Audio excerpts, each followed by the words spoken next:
మోహన్ రెడ్డి గారు ఈ రాష్ట్రంలోనే ఈ దేశంలోనే అత్యధికమైన ప్రజాదరణ ఉన్న వ్యక్తి.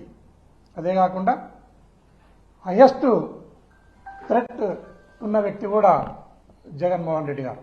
ఇది నేను చెప్తున్నది కాదు, ఇది స్పెషల్ బ్రాంచ్ పోలీసులు, ఇంటెలిజెన్స్ వారు, కౌంటర్ ఇంటెలిజెన్స్ వారు అందరూ కలిసి ఒక రివ్యూ జరిగినప్పుడు ఆ రివ్యూలో ఇతను హైయెస్ట్ థ్రెట్ కలిగి ఉన్నారు అసాంఘిక శక్తులతో. కాబట్టి జగన్మోహన్ రెడ్డి గారికి Z+ భద్రత అవసరము అని కౌంటర్ ఇంటెలిజెన్స్ వారు నిర్ణయించడం జరిగింది. దాని మేరకు గౌరవ జగన్మోహన్ రెడ్డి గారు ఈ రాష్ట్రంలో ఎక్కడ పర్యటించినా ఆయనకు 3 అంచెల భద్రతను కల్పించాల్సిన బాధ్యత రాష్ట్ర ప్రభుత్వం పైన ఉంటుంది. ఇది రాష్ట్ర ప్రభుత్వం గుర్తించాలి.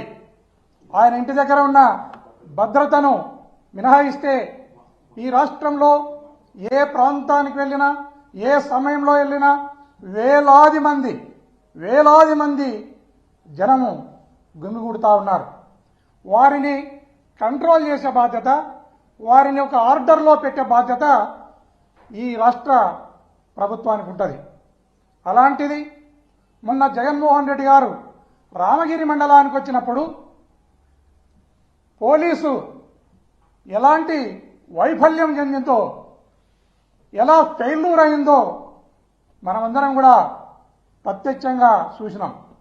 దీని మీద హోమ్ మినిస్టర్ గారు రెస్పాండ్ అవుతూ 1100 మందిని పోలీస్ వ్యవస్థను డిప్లాయ్ చేసినామనే మాటను అనిత గారు మాట్లాడడం జరిగింది. అమ్మ అనిత గారు, మీరు 1100 మందిని డిప్లాయ్ చేస్తే వారు హెలికాప్టర్ను ప్రొటెక్ట్ ఎందుకు చేయలేకపోయినారు?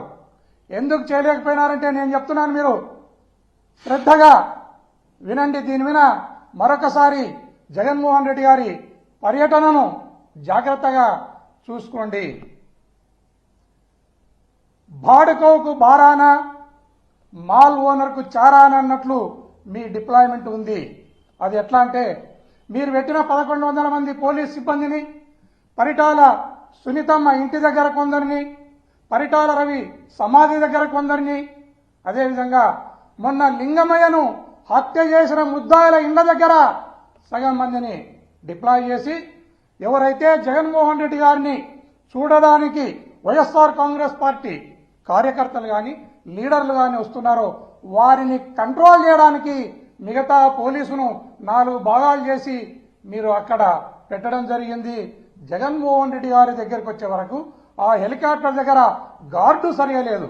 అదేవిధంగా లింగమయ్య ఇంటి దగ్గరికి జగన్మోహన్ రెడ్డి గారు పోయినప్పుడు అక్కడ మెటల్ డిటెక్టర్ లేదు, DFMD లేదు, లేక అక్కడ పోలీస్ వ్యవస్థ కూడా చాలా ఇబ్బంది పడిన సంగతిని మనం గుర్తు చేసుకోవాలి. నాకు ఒక అనుమానం ఉంది ఈ రాష్ట్ర ప్రభుత్వం పైన. జగన్మోహన్ రెడ్డి గారిని భద్రతా రీత్యా భద్రతను తగ్గించేసి ఆ రోజు ఆ హెలికాప్టర్ ఏదైతే ఉందో ఆ హెలికాప్టర్ను విధ్వంసం చేయించి ఆయనను మార్గ మధ్యంలో బెంగళూరుకు మార్గ రోడ్డు అంట ఆయన వెళ్లాల్సి వస్తుంది.